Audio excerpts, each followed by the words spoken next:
A Norton Shores woman is warning other West Michiganders about a new scam claiming to lower her mortgage payments. She wasn't comfortable with going on camera, but after receiving the letter earlier this month, she wants her story shared and hopes others don't fall into the same trap.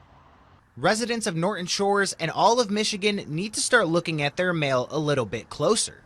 Noelle, a Norton Shores woman, received this letter from what she thought was her bank, claiming an opportunity of a special mortgage adjustment, lowering her payments through the 2025 CARES Act Homeowners Care Assistance. The problem?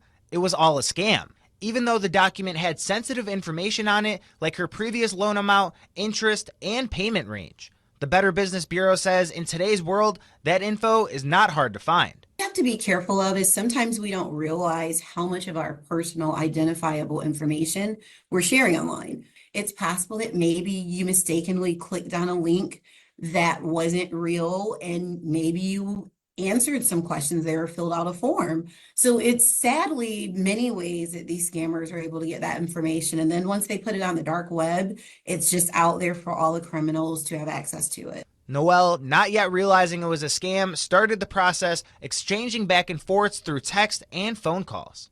These are examples of those messages she gave us permission to show.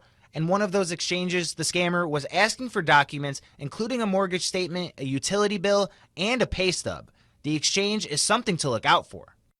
So as soon as you get a text message that's claiming to be a legitimate agency from the government or any sort of mortgage lender, that should be an initial red flag. No professional company usually is reaching out to you the first way, especially via text message.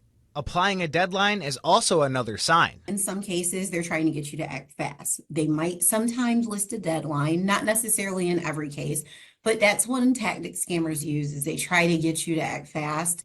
Noelle, after realizing things seemed too good to be true, told me she reached out to a United States Department of Housing and Urban Development agency, which told her it was a scam, citing there was no such thing as a 2025 CARES Act, which is one of the ways the BBB says to take matters into your own hands.